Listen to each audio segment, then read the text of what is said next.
En su dolorosa reflexión sobre la existencia humana, Job habló de la brevedad que la caracteriza y las cargas que la acompañan, diciendo: el hombre nacido de mujer, corto de días y harto de sinsabores, sale como una flor y es cortado, y huye como una sombra y no permanece. Ciertamente sus días están determinados, y tú has fijado el número de sus meses. Le has puesto límite, el cual no traspasará. Si tú lo abandonas, él dejará de ser, y en tanto deseará como jornalero su día. En otras palabras, Job señalaba algunas de las razones por las cuales el concepto del reposo llegó a ocupar un lugar tan importante en el pensamiento bíblico. En la Biblia, el reposo, que se dice menujá, aludía primeramente al descanso del trabajo, como dice Eclesiastés 4:6, y en sentido figurado al alivio de las cargas de la existencia humana, pero con el tiempo apuntó también al descanso prometido por Dios a su pueblo en la era mesiánica, en Jeremías 31, del 1 al 2. Por todo lo anterior, el Señor Jesús hizo un amoroso llamado a los hombres diciendo: venid a mí los que estáis trabajados y cargados, y yo os haré descansar. Él era imprescindible extender esa invitación, porque nadie podría venir al Señor Jesús si no fuera llamado por Él, y nadie podría acercarse a Él si Él mismo no se hubiera revelado o no hubiera revelado la senda por la que debemos transitar a su encuentro. Por otra parte, tampoco tendría mucho sentido hacer este ofrecimiento si los hombres no tuviésemos necesidades que solamente Él puede satisfacer. ¿Qué significa entonces venir a Jesús? ¿Quiénes son los trabajados y cargados? ¿Qué implica la aceptación de su yugo? ¿Qué clase de descanso podemos encontrar en Él? Veamos, hermanos, las respuestas que el texto nos ofrece. Antes, hermanos, de pensar en las enseñanzas de este pasaje, debemos recordar que el Señor Jesucristo en sus enseñanzas fue compartiendo con sus discípulos y hablando acerca de asuntos importantes respecto al reino, pero también asuntos importantes respecto a nuestra participación en el reino. Y en una vida como la que vivimos, llena de cargas, de sinsabores, de amarguras, Job lo dijo: el hombre nacido de mujer, corto de días y harto de sinsabores, sale como una flor y se seca, y huye como una sombra y no permanece. La vida humana es así. Estaba platicando hace unos días con alguien con el hermano Joel Hernández, acerca de sus hijos, y me dice: ya son jóvenes adultos. Y le digo: es el problema, que se nos aviejan bien pronto. Y de pronto, ¿qué pasó? Ya se convirtió en hombre, se convirtió en una mujer. Pero hay cargas que acompañan a la vida, dolores, situaciones de crisis, razón por la cual el Señor Jesús retoma el tema del descanso, dando una promesa, una invitación a los hombres que vengan a Él. Esto nos lleva a las preguntas: ¿qué clase de descanso encontramos en Él? Hay cuando menos tres ideas que encontramos en este pasaje para responder a la pregunta. La primera es que extiende una invitación a una relación personal. El Evangelio de Mateo da claros testimonios de las Escrituras que presentan al Señor Jesús como Mesías prometido, de su poder sobre la enfermedad, la muerte, de su potestad sobre las fuerzas de la naturaleza y los espíritus inmundos. Pero a pesar de tan categóricas evidencias, su pueblo rechazó creer en Él. Pero esto no era una sorpresa para el Señor Jesús. Ya el profeta Isaías había anunciado el frío desdén con la que la nación lo recibiría a su Salvador, y así pues, durante el desarrollo de su ministerio, las palabras del profeta vieron su cumplimiento en el escepticismo de las ciudades, como dice Mateo 11:1, en el ciego rechazo de las escuelas rabínicas, en la envidia y rivalidad de los escribas y fariseos, y en el desprecio de los líderes de la nación. De modo que, frente a semejante menosprecio, el Señor Jesús se volvió a los niños, a los pequeños, aquellos que, sufriendo bajo las asfixiantes cargas del legalismo religioso, escucharon su amorosa invitación al descanso. Curiosamente, existen numerosas leyendas judías que reconocen lo gravoso que resulta cumplir con la ley de Moisés. Cuando estudiaba en el seminario, estuvo compartiendo algunos temas el doctor David Dadón, que era secretario de la Embajada de Israel en México. Ahora creo que es embajador en Chile, si mal no recuerdo. Bueno, el hecho es que estuvo allí. Él tenía 33 años en ese tiempo, tenía 3 doctorados, un hombre muy, muy erudito, hablaba 5 idiomas, y contó una leyenda acerca de un rabino que era muy guapo, muy atractivo físicamente, y que había un ladrón muy famoso en la comarca, y lo vio de lejos, y confundiéndolo con una mujer, empezó a brincar entre las cañadas y los montes para llegar a esa mujer tan hermosa. Después se dio cuenta que era un varón, pero el rabino le dijo: tengo una hermana gemela que puedo dártela por mujer si aceptas el yugo de la ley. Entonces el rabino aceptó el yugo de la ley, y cuando quiso volver a donde vivía ya no podía brincar sobre los collados, ya no podía brincar sobre los cañones de las montañas, porque el peso de la ley se lo impedía. Lo que estaban representando era el hecho de que cumplir con deberes religiosos, que son la garantía de la esperanza en la vida eterna, no es nada sencillo. Hay una leyenda rabínica, otra que habla de Rabí Koraj, que cuenta que una viuda pobre vivía cerca de su casa, tenía 2 hijas y un campo. Cuando empezó a arar, Moisés, es decir, la ley de Moisés, le dijo: no ararás con buey y con asno juntamente, Deuteronomio 22:10. Cuando empezó a sembrar, le dijo: no sembrarás semillas distintas, Deuteronomio 22:9.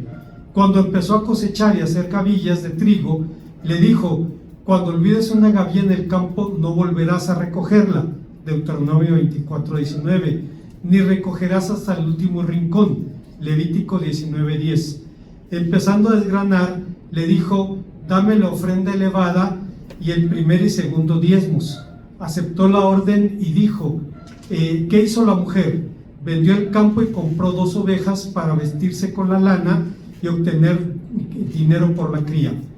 Cuando tuvo la cría, Aarón, es decir, las exigencias de los sacerdotes, vino y le dijo: dame los primogénitos.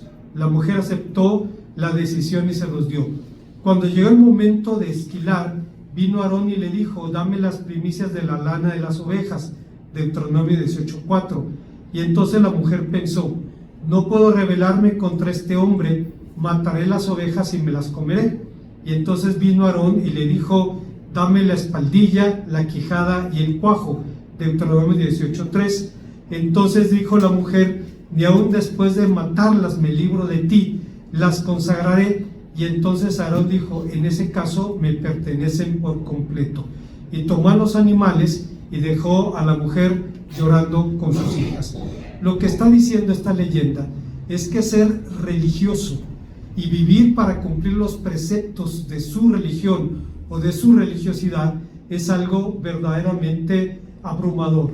Así pues, los pequeños a quienes el Señor Jesús se volvió no eran niños en cuanto a edad, niños con respecto a la humildad y sencillez de corazón, eran los verdaderos pobres en espíritu, de los que Mateo 5:3 y 11:5 habla. Eran de aquellos que reconocían su impotencia frente a la ley y aceptaban su indignidad frente al amor a Dios, pero reconocían también su necesidad de la gracia divina. A esto se extiende el Señor Jesús su amorosa invitación: venid a mí los que estáis trabajados y cargados, que yo os haré descansar. No se trata de un reclamo de poner por obra alguna ley, sino de una amorosa invitación a una relación personal, a un llamado a la íntima comunión con Cristo. Matthew Henry, un erudito que vivió hace 300 años, decía: nuestro Salvador ha invitado a todos los trabajados y cargados que vengan a Él. En algunos sentidos, todos los hombres estamos así.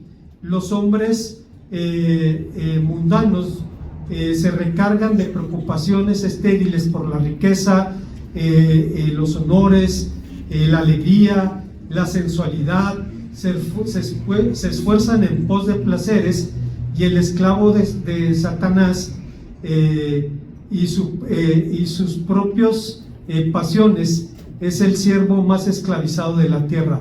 Los que trabajan duro para obtener su propia justicia también trabajan en vano.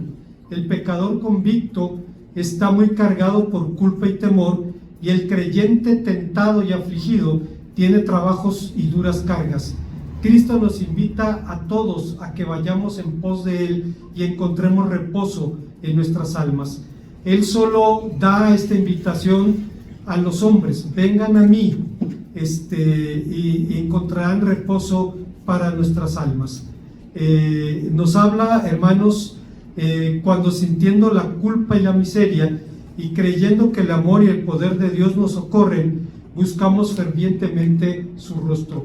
Así pues, es deber e interés de pecadores trabajados y cargados ir a Jesucristo. Este es el llamado del Evangelio. Quien quiera que sea, venga. Todos los que así recibirán el reposo como regalo de Cristo y obtendrán paz y descanso en su corazón. Hace un momento la hermana Maru comentaba acerca de la amargura de una persona muy cercana a ella, de una persona muy amada, y me hizo recordar una anécdota que he contado en otra ocasión del hermano Francisco Castillo, que está con el Señor, que era pastor de la primera iglesia bautista de Torreón. Fue pastor de la iglesia por 42 años. Él nada más pastoreaba primeras iglesias bautistas. Pastoreó la primera de Obregón, la primera de Piedras Negras y la primera de Torreón. Y un consiervo le decía: oye, tú pura primera. Sí, yo solo manejo en primera, decía el pastor. Bueno, había unos hermanos que tenían un negocio en el mercado de abastos, eran fieles creyentes, y ellos tenían una vecina, una mujer muy amargada. Decía, cuando los niños jugaban en su banqueta, sacaba la manguera y chipote con sangre, sea chico sea grande, empezaba a tirar manguerazos, no toleraba a los niños en su banqueta. Los hermanos lo veían, y lo veían con frecuencia, y entonces empezaron a orar por esta mujer. Y tiempo después fueron a hablar con el hermano Francisco, y le dijeron: pastor, queremos que nos acompañe a hacer una visita, hay una vecina así, asá, y queremos que nos acompañe. Ellos se conocían, pero de buenos días, no pasaba de eso. Entonces, pues van con el pastor, le tocan la puerta, la mujer abre y los ve desconcertada, y les dice: vecina, queremos pedirle si nos puede regalar 5 minutos, por favor. Sí, cómo no, pasen. Ya pasan, y pues el pastor empieza a compartirle la palabra, y la mujer empieza a llorar. Empieza a llorar, estuvo llorando 1 hora, llorando con un dolor, con una amargura. Dice, no podía contener su llanto. Cuando se calmó, el pastor oró por ella, le invitaba a recibir a Cristo, y esta mujer terminó como directora del departamento de cuna de la iglesia. ¿Qué pasó? El Señor sacó esas cargas, ese dolor, esa amargura, esa frustración. Esta era una mujer sola, y de pronto lo que le generaba tanto rechazo, la presencia de los niños, fue la razón de su servicio, y se dedicó a atender el departamento de cuna los años que pudo hacerlo. La invitación de Cristo es esa: a los cargados, a los amargados, a los dolidos, que pongamos nuestra carga en Él y Él nos hará descansar. Hay una segunda idea que encontramos en este pasaje, y es que el Señor establece 2 claras condicionantes para relacionarnos con Él. Aunque el Señor ofrece librar a los hombres de sus cargas, su invitación tiene sus propias exigencias. En su llamado, el Señor indicó 2 requisitos al seguimiento: llevar su yugo sobre nosotros y aprender de Él. La primera condicionante, alguien podría preguntar: ¿por qué para librarnos del yugo de la ley y las cargas de la vida, el Señor nos condiciona la imposición de su propio yugo? Esta pregunta no es ociosa porque de cuando en cuando la encontramos en el andar de la vida. Hay personas que cargan con resentimientos, algún conflicto interpersonal, y les genera dolor y les genera conflicto, y de pronto alguien queriendo ayudarle se acerca y le dice: es que tienes que perdonar, es que tienes que hacer esto, es que tienes, espérate, ya traigo una carga y ahora tú vienes a imponerme otra. O sea, yo sé que tengo que hacerlo, pero no puedo hacerlo. Entonces llegamos a actuar como Job, quien dijo a sus amigos: porque consoladores molestos me sois vosotros. Así es que sorprende que el Señor Jesús diga que para librarnos de las cargas de la vida tenemos que llevar su yugo sobre nosotros. Como sabemos, en sentido propio, en sentido literal, el yugo era un madero transversal con una vara unida a un carro que se ponía en el cuello de los animales de tiro, como vemos en 1 Samuel 11:7. El término fue utilizado unas 40 veces en el Antiguo Testamento, principalmente en sentido figurado. En ese sentido, describía la dependencia forzosa o la sumisión a un señorío. Así, yugos de hierro representaban la imposición del vasallaje y eventualmente la disciplina a la que Dios sometía a su pueblo, como dice Génesis 27:40, Deuteronomio 28:48, etc. No es extraño entonces que para la liberación del yugo, para que la liberación del yugo fuera una promesa de la era mesiánica, el Señor Jesús hablara de estas cosas. Pero volviendo a nuestro asunto, ¿qué implica para el cristiano el yugo de Jesucristo? Implica la aceptación de su señorío, la aceptación de un yugo que sorprendentemente es fácil. El adjetivo fácil significa también suave o bueno, lo cual implica que el Señor Jesús, que el señorío, el yugo del Señor Jesús es el más benigno de todos los gobiernos. No nos impone cargas como la ley de Moisés. Si ustedes recuerdan, en el Concilio de Jerusalén, cuando se debatía acerca de imponer la ley a los gentiles que se convirtieran, los que estaban hablando, Pedro principalmente él, dijo: no podemos imponer a los gentiles cargas que ni nosotros ni nuestros padres pudieron llevar. Y es cierto, hermanos, ser judío, imagínese usted, tiene que ver con qué pie se baja de la cama, tiene que ver con qué brazo mete primero a la camisa.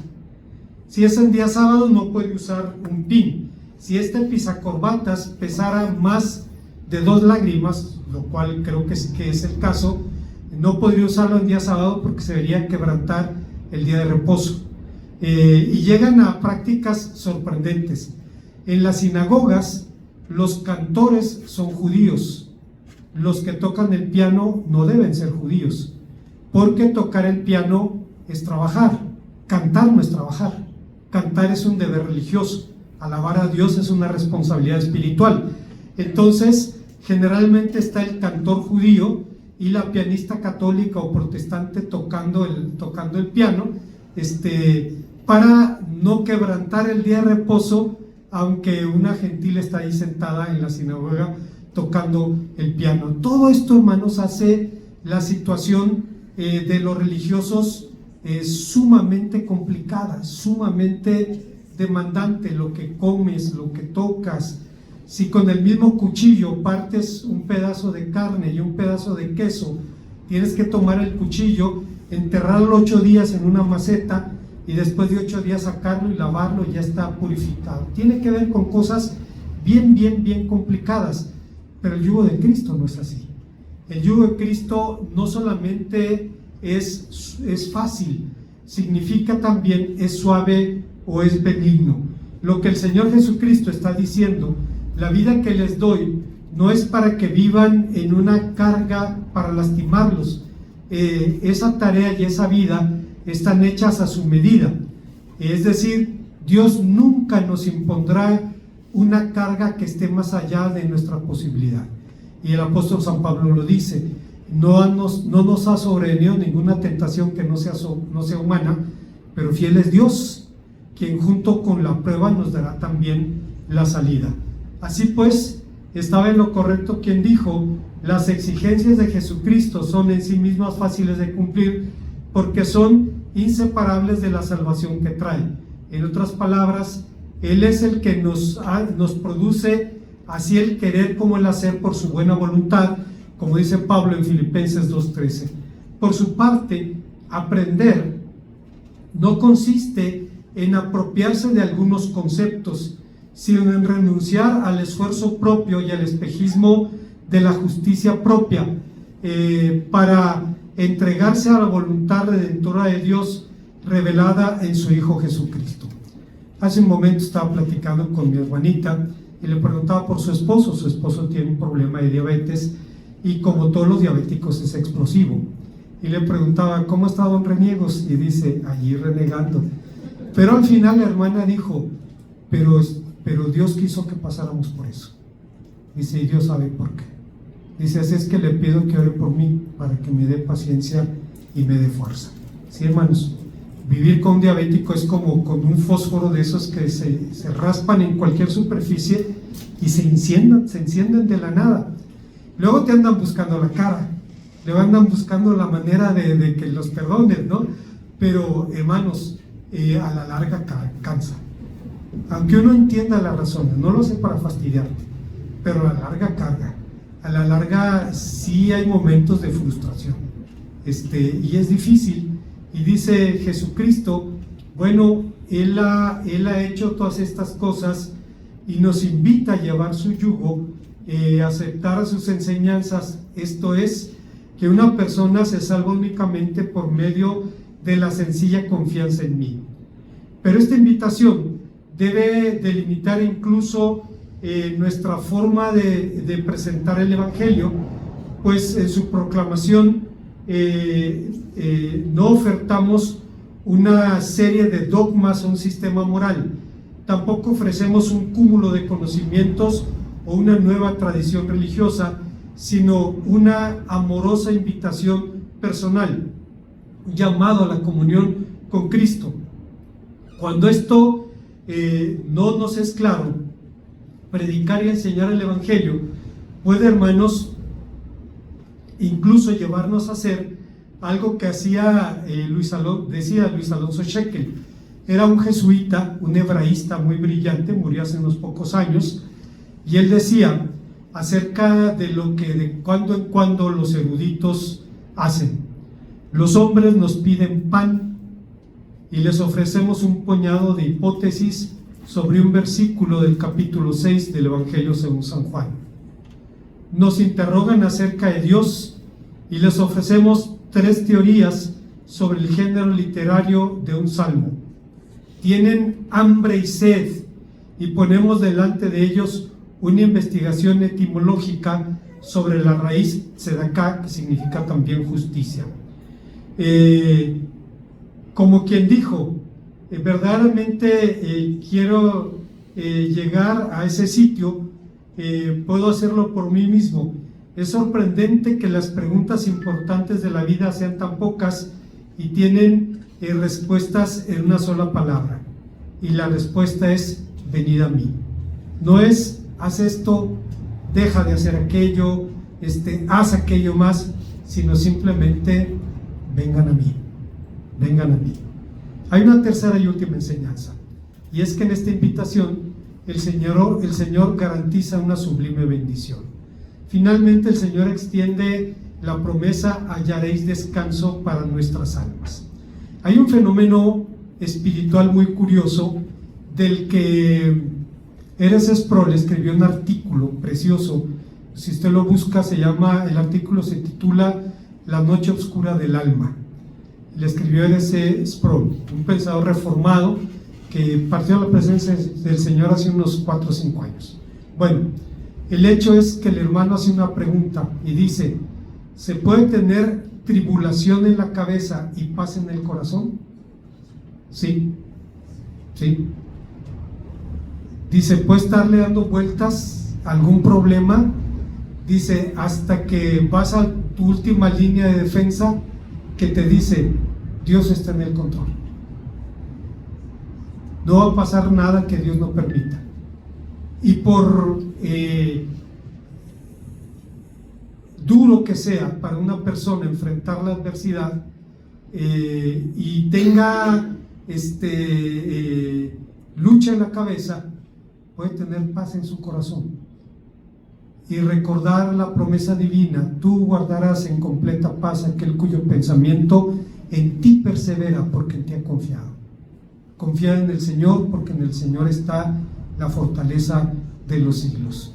Y entonces el cristiano puede descansar contra toda lógica y contra todo sentido común. La razón de semejante promesa es evidente. Esos niños, esos sencillos del corazón que escucharon el llamado del Señor, estaban agotados por las cargas de la ley y lo que los rabinos hicieron imposible de cumplir. El problema no radicaba en la ley, sino en las codificaciones que se hicieron de ella, ignorando que dicha ley tenía una misión suprema: servir de guía a los hombres en el camino a Cristo. ¿Cuál es el propósito de la ley? La vida. La vida. Darnos una vida segura en este mundo. Sin embargo, las cargas religiosas nos agotan de muchas maneras.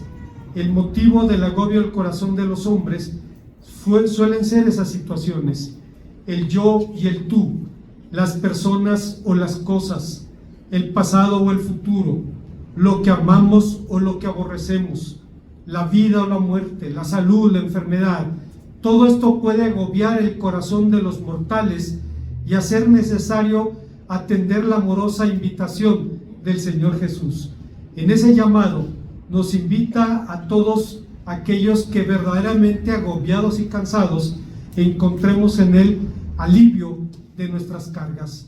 Una vez que aceptamos su yugo sobre nosotros, la confianza sencilla y la obediencia nacida de la gratitud son verdaderamente placenteras.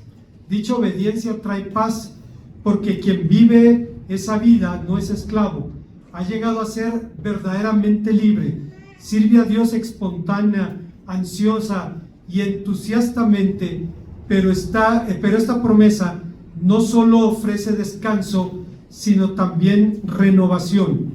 Pero ¿de qué manera el Señor Jesús hace descansar a los hombres? Lo hace primero mediante el amor y aceptación incondicionales. El Señor Jesús trae descanso a los hombres mediante aquel perdón completo, esa clase de perdón de la que habló en una de sus más hermosas parábolas, cuando dijo, volviendo en sí, dijo: ¿cuántos jornaleros en la casa de mi padre tienen abundancia de pan, y aquí yo perezco de hambre? Me levantaré, iré a mi padre y le diré: Padre, he pecado contra el cielo y contra ti, ya no soy digno de ser llamado tu hijo, hazme como uno de tus jornaleros. Y levantándose vino a su padre, y cuando no estaba de lejos, lo vio su padre, fue movido a misericordia, corrió y se echó a su cuello y le dijo: Padre, he pecado contra el cielo y contra ti, ya no soy digno de ser llamado tu hijo. Pero el padre dijo a los siervos: traed vestido y vestirle, poner anillo en su mano y calzad sus pies, y traer el becerro gordo y matarlo y comamos y hagamos fiesta, porque mi hijo muerto era y ha revivido, se había perdido y ha sido hallado. Y comenzaron a regocijarse. Ustedes saben que una de las parábolas más hermosas y más desafiantes del Evangelio de Lucas es la parábola del hijo perdido, el hijo pródigo. Está junto a la parábola de la oveja perdida, la parábola de la moneda perdida, dando sentido a las palabras del Señor Jesús, quien dice: yo he venido a buscar y a salvar lo que se había perdido. El hijo se dio cuenta de su situación. Perdón por lo que voy a decir, pero en un sentido me pasó algo similar cuando me fui al seminario de la Ciudad de México. En el norte, la base de la dieta es la carne de res. Es lo que la gente come con otra cosa. frijoles si usted quiere, pero la carne es básica en la dieta del norte, y la carne de vacuno. Cuando llegué al seminario, la carne que se comía era de pollo. Todos los días carne de pollo. En el DF se come más pollo que res. Y yo me acordaba de esta parábola diciendo: ¿cuántos tablajeros en la casa de mi padre? El negocio de mi papá era la carnicería. Se comen una rachera y a mí me están saliendo plumas. Fue un choque cultural, hermanos, que al final superé. Ahora como mucho más pollo que res, es mucho más saludable, ¿verdad? Tiene menos problemas de residuos por allí en el cuerpo. En fin, el hecho es que el hijo pródigo ensayó su discurso. Dice que viéndolo de lejos, el padre corrió y se echó a su cuello llorando. Quiere decir que el padre estaba en el camino por donde se fue, esperando que un día regresara. Cuando regresa, empezó a pronunciar el discurso que había ensayado, pero no lo pudo terminar, porque el padre dice: vístenlo, cálcenlo, póngale un anillo, matemos al becerro gordo, porque ha sido encontrado, estaba muerto, y dice, y ha vuelto a la vida. Con esto, de lo que se nos está hablando es exactamente de la misma actitud de Cristo, de la que alguien dijo, el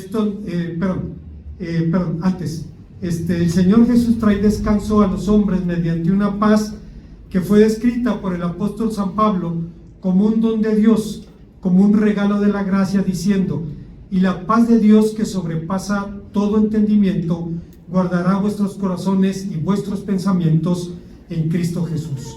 Esto no significa que la paz de Dios sea un misterio de tal índole que la mente humana no lo puede entender, lo cual en parte es verdad.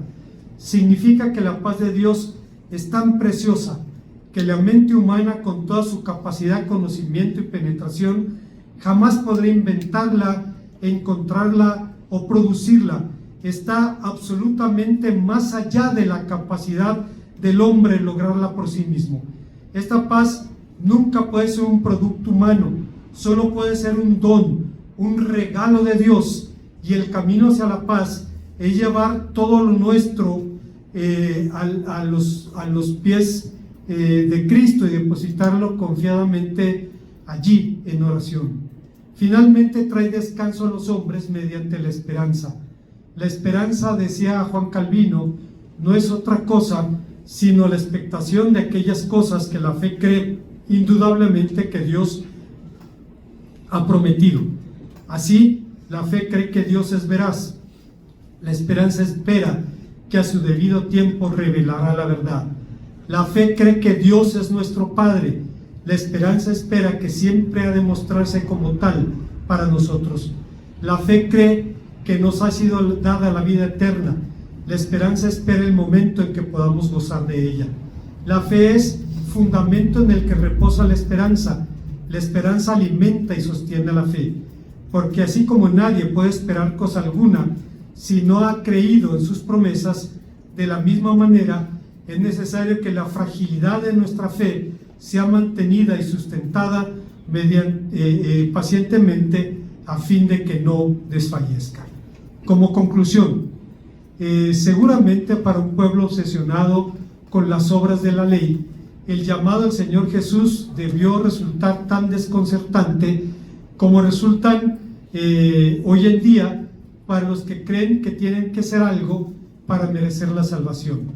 Por tal motivo, Bonhoeffer dijo sobre la respuesta que el Señor Jesús espera: cuando Jesús exigió al joven la pobreza voluntaria, éste sabía que solo era posible obedecer o desobedecer. Cuando Mateo fue llamado de la oficina de las contribuciones, cuando Pedro fue llamado a abandonar las redes, no les cabía duda de que Jesús tomaba en serio este llamado. Debían abandonarlo todo y seguirlo. Cuando Pedro fue llamado a la margen insegura, debía levantarse y arriesgarse a dar un paso más sobre la mar. En todo esto, solo se requería una cosa: la confianza en la palabra de Jesús, considerarla como un terreno mucho más firme de todas las seguridades que puede ofrecernos este mundo. En aquella época, los poderes querían situarse entre la palabra de Jesús y la obediencia. Esos poderes eran tan grandes como ahora. La razón discutía, la conciencia respondía, la piedad, la ley y la razón discutían, y la autoridad de la escritura intervenían para prevenir este extremo peligroso, este fanatismo anárquico. Pero este llamado de Jesús se abrió paso a través de todo y se impuso la obediencia. Era la palabra misma de Dios lo que exigía la obediencia sencilla. Esta obediencia sencilla se materializa en la imitación y el seguimiento de Jesucristo. Todavía hay comentaristas bíblicos que dicen: ¿cómo podemos explicar que Mateo, un hombre asociado con el poder y las riquezas, porque servía al imperio romano, en contra de su propio pueblo, dejara todo ante la simple palabra sígueme? Y hay quien dice: tal vez tenía información del Señor Jesús, tal vez había escuchado sus enseñanzas, tal vez había visto algunos de sus milagros. Pero decía Bonhoeffer, la escritura se niega a responder esa pregunta porque hay una sola respuesta que la hace posible, y es que era Jesús quien llamaba. ¿Por qué está usted aquí? ¿Por qué estoy yo aquí? Por la misma razón. Al margen de su trasfondo, de su historia familiar, usted y yo estamos aquí porque Jesús nos llamó. Eso explica todo. La religiosidad se oponía. Cuando yo empecé a escuchar el Evangelio, me costaba trabajo pensar en la salvación por fe. Y cuando estaba en el seminario, conocí a un ex seminarista católico, era chofer de un diputado, y decía: a mí no me gustan las tablas, no me gusta empatar, o gano o me ganan. Así es que eso, la salvación por fe, a mí me cuesta mucho trabajo aceptarlo. Tráiganme a alguien que me convenza, pero alguien que sepa. Y entonces le llevamos a Ramón Camacho. Era un ex sacerdote que estudiaba en el seminario. Entonces empiezan a hablar y en media hora al ex seminarista se le acabaron los argumentos. Y Ramón siguió mostrándole con la Biblia. Y decía: yo sé que allí dice, por gracia sois salvos por medio de la fe, pero es que me cuesta trabajo aceptar eso. Semanas después, un día llegó y dijo: ahora entiendo. Es que no hay nada que tú puedas hacer que pueda compararse con la obra de Cristo. ¿Qué le puedes ofrecer? ¿Qué le puedes dar? ¿Qué tienes que sea tuyo? Lo único que tenemos que es nuestro es el pecado. Nuestro pecado, el único que nos pertenece. Todo lo demás, la vida, la salud, el cuerpo, las capacidades, vienen de Dios.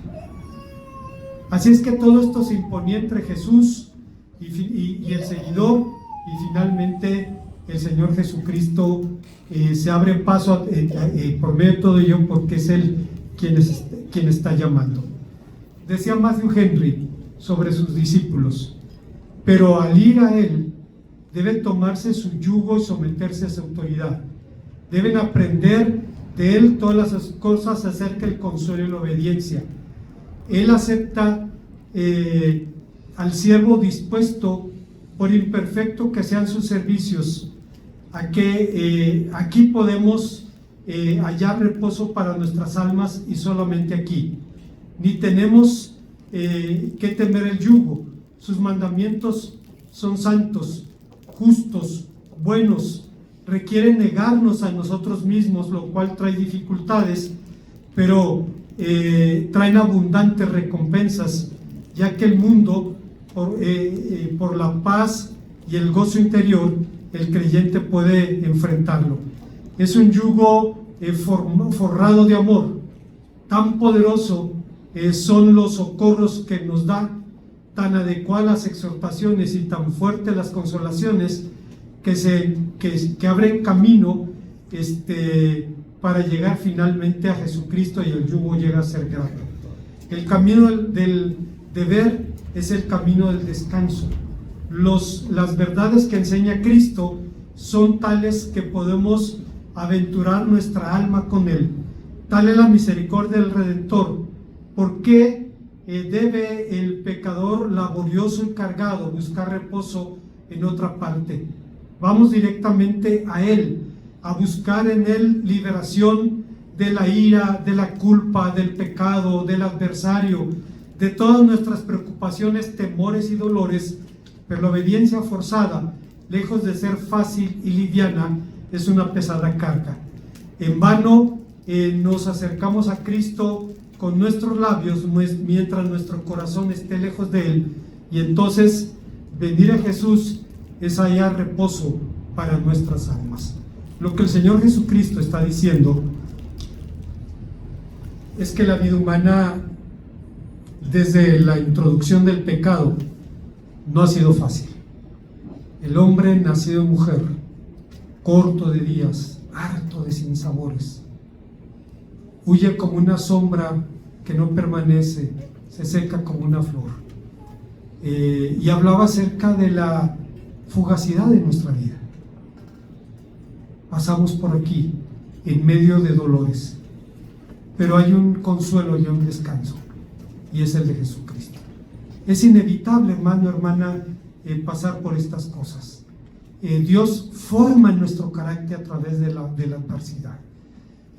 Para algunos conceptos tienen más peso que para otros.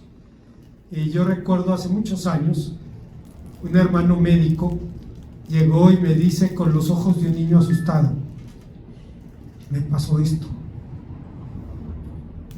Y le digo: ¿ya fuiste al médico? Me dice: no.